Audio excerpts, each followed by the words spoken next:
5 seconds.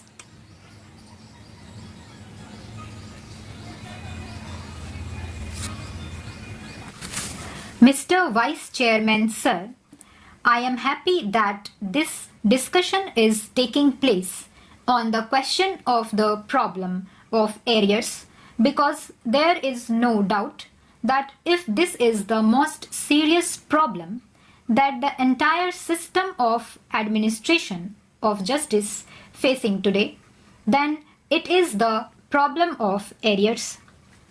Evidently, it is on account of these arrears that delays take place in settling the disputes, and if delays take place in settling the disputes, the very purpose of settling them really becomes difficult.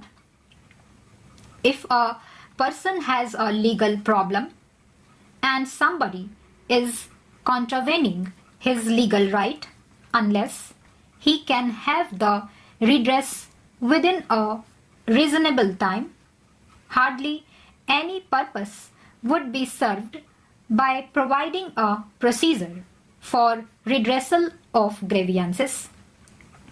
I am entirely in agreement with the honorable member who has spoken on this half an hour discussion, highlighting the problem of arrears pending in various courts. Now, sir, as I submitted in this house on the last occasion when this matter was being discussed in answer to a question I had pointed out, and I still maintain my view that the most important factor which is responsible for these delays in the high courts and of these growing arrears in the high courts is because of not having sufficient judge strength in the various high courts. Now, sir, I would choose the conference of the Chief Justices, the yardstick which has been uniformly accepted by every authority who has the experience of working in the high courts, is that 650 cases per judge is a proper yardstick to be applied in determining the average. There are some big cases. There are some short cases, and so on. The judges may also sit on benches. 2 judges may sit on a bench for hearing a case.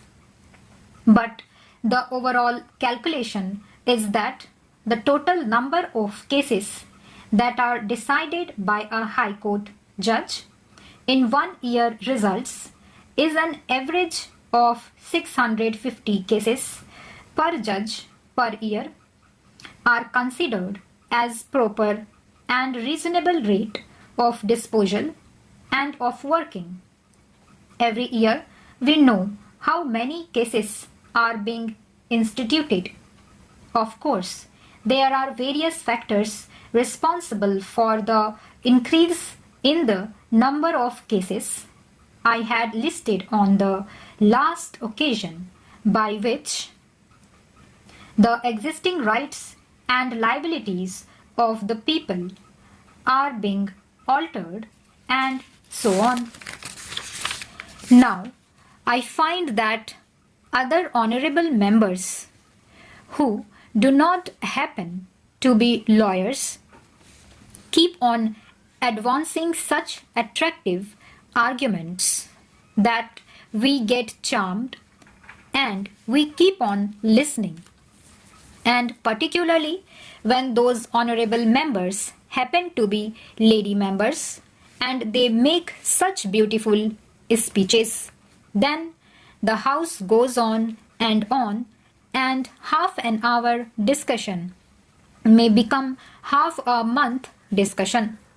So, what I was saying was, I got these figures worked out, and I found that by applying this yardstick of 650 cases per judge, the following is the requirement. We know that in these high courts, so many cases were instituted in 1986. Therefore, if you apply the yardstick of 650, what would be the normal strength which would be able to cope with as many cases which are being instituted every day as would get disposed of the same day, so that arrears would not go on increasing? In fact, there would be a decrease in the arrears. Then, what would be the strength? And what would be the strength when the arrears go on decreasing? I found you need extra strength for all this by working out at 650 cases per judge. Take, for instance, the Karnataka High Court. The sanctioned strength is 14 permanent and 3 additional. The total sanctioned strength is 17. And I find that by applying this yardstick of 650 cases per judge, the number of cases which were instituted in the High Court in 1986 would require 33 judges. Whether they are permanent or additional, that does not make any difference, because that is only a matter of approach. Otherwise, they dispose of the same quantity of work. So, a strength of 33 judges would be required to keep pace with the institutions every day. If you want to liquidate the arrears, first of all, the strength of 17 must be raised to 33. Moreover, you will have to have some extra strength in order to clear the backlog. It is a question of calculation. How many judges you should have for how many years in order to clear the backlog, by which time that the backlog would be cleared. For clearing the backlog, some extra strength would be required. And now, it is true that before the Constitution was enacted, most of the high courts, except some, did not have this very useful writ jurisdiction. At that time, whatever the government did was final, because so many acts were passed with the result, right or wrong, whatever the government did or said became final. Stop.